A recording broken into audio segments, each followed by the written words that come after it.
Hello defence aspirant. आज के video में हम देखेंगे इंडियन नेवी मेडिकल असिस्टेंट से हायर स्टडीज़ कैसे करें, प्रोसेस क्या होता है और एग्जाम के टाइम छुट्टी मिलेगा या नहीं, कौन सी यूनिवर्सिटी से करें, कौन सी यूनिवर्सिटी एक्चुअली में ऑथराइज्ड है और किस तरह से करें, what is the process, mainly यही देखेंगे।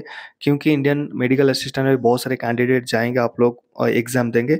तो पहला मैं बताना चाहूँगा इसकी जवाब क्या कर सकता हूँ या नहीं कर सकता हूँ। बिल्कुल कर सकते हो, बट यहाँ पर मिस्टेक्स क्या रहता है, 2 मिस्टेक रहता है। एक, आप एनओसी नहीं लेते हो। सेना में मैंने बहुत सारे मेरे फ्रेंड्स को देखा, एनओसी नहीं लेते। दूसरा, सही यूनिवर्सिटी चूज़ नहीं करते और सही यूनिवर्सिटी में सही प्लान चूज़ नहीं करते।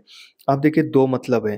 पहले एनओसी यानी नो ऑब्जेक्शन सर्टिफिकेट, ये आपकी कमांडिंग अफ़सर से लेना पड़ेगा। अब प्रोसेस यही होता है कि जैसे आपकी ट्रेनिंग यहाँ पर कंप्लीट हो गया, आप पोस्टिंग चले गए, वहाँ से क्या करना है, एक एप्लीकेशन बिल्कुल एक कागज़ उठाना, एक पेन उठाना, उसमें अपनी नेवी का रैंक, नेम, जो आपकी नंबर रहता है, एक सबके होता है नंबर सोल्जर्स की, वो नंबर डालिए, कौन सी बैटालियन में क्या है, क्या दिक्कत है, आपको हायर स्टडीज़ करना है, एक एप्लीकेशन लिखिए और अपनी कमांडिंग अफ़सर के साथ पुट ऑफ कर दीजिए कि sir I want to go for higher studies. ठीक है, हायर स्टडीज़ में करना चाहता हूँ, तो उसके लिए मुझे एनओसी चाहिए। कमांडिंग अफ़सर क्या करेंगे, उस पे साइन करके आपको अप्रूव कर देंगे। ये बहुत ज़रूरी है क्योंकि ये आपकी एनओसी हो गया। कमांडिंग एक एनओसी देंगे आपको, नो ऑब्जेक्शन सर्टिफिकेट। तो जब भी आपकी एग्ज़ाम टाइम में आपको छुट्टी नहीं मिल रहा है, आप नो ऑब्जेक्शन सर्टिफिकेट प्रोवाइड करते हैं, क्योंकि आपकी कमांडिंग अफ़सर तो 2 साल के बाद चेंज हो जाएँगे, नए आ जाएँगे। वो बोलेंगे भाई मेरे को तो नहीं पता, अभी तू छुट्टी नहीं जाएगा, अभी काम है, एक्सरसाइज़ है, अभी कैंप है, अभी ये है, वो है, तो छुट्टी नहीं जाएगा। लेकिन आपके एग्ज़ाम की टाइम हो गया होगा, आपको तो जाना पड़ेगा।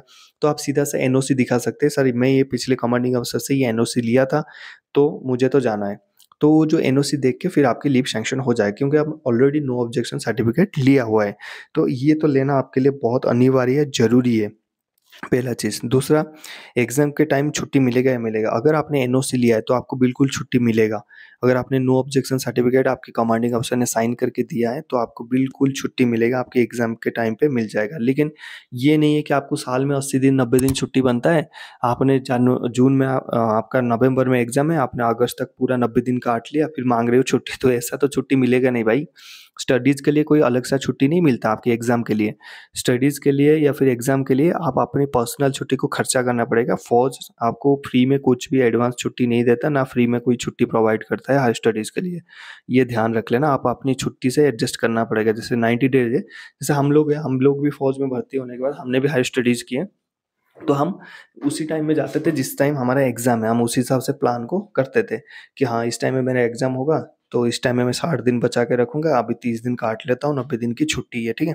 तो इसलिए आप ये प्लान आप खुद करेंगे, छुट्टी बचा के रखेंगे और उस टाइम पे छुट्टी के टाइम में आपके अगर छुट्टी बचे होंगे तब मिलेंगे, नहीं बचेंगे तो नहीं मिलेंगे भाई, चाहे एनओसी हो, चाहे कुछ भी हो, आपको नहीं देगा। उसके बाद कौन-सी यूनिवर्सिटी से करें, यहाँ पर लोगों को ना बहुत ज़्यादा डाउट हो जाता है।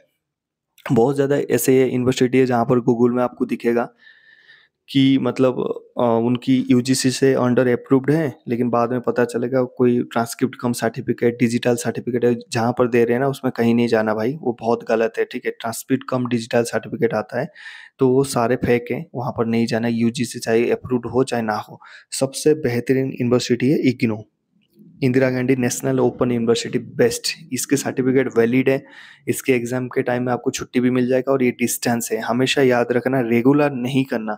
बहुत सारे सोल्जर्स ऐसे हैं जो देखिए बीए करके आते हैं, फिर बीएससी करते हैं, मान ले जो भी करके आते हैं, जैसे फर्स्ट ईयर किया था, फिर सेना में, नेवी में भर्ती हो गए मेडिकल असिस्टेंट में, सेकंड, थर्ड ईयर या फिर 1 ईयर बचा था, तो उन्होंने सोचा कि हम लास्ट ईयर सिर्फ एग्ज़ाम जाके दे देंगे। तो लास्ट ईयर में जब दूसरे जॉब के लिए जाओगे ना, वहाँ पर पूछेगा भाई तूने 1 साल किया था फिर भर्ती हो गया, तेरा बच गए थे 2 साल या फिर 1 साल ही बच गए थे।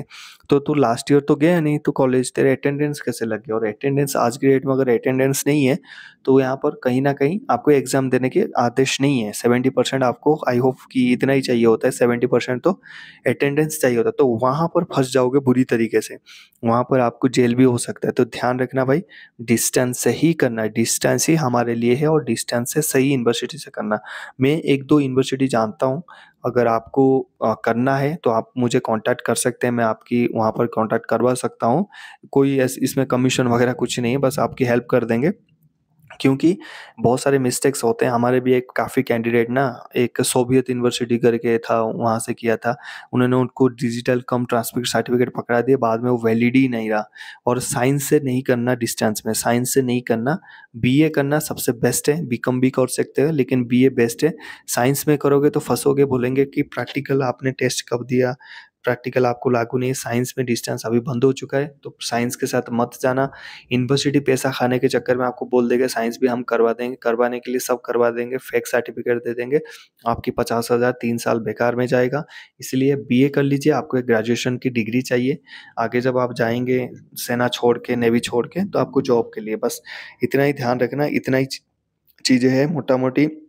मैं समराइज़ कर दूँगा वीडियो को। आप जाएँगे, ट्रेनिंग खत्म हो गया, पोस्टिंग हुआ, आपने एप्लीकेशन दिया, सीईओ ने आपको एनओसी दे दिया, आप एडमिशन किए।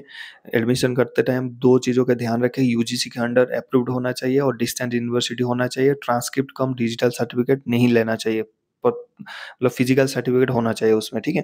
वो चीज़ें हो गया। एग्ज़ाम को टाइम की छुट्टी आपको बचा के रखना चाहिए।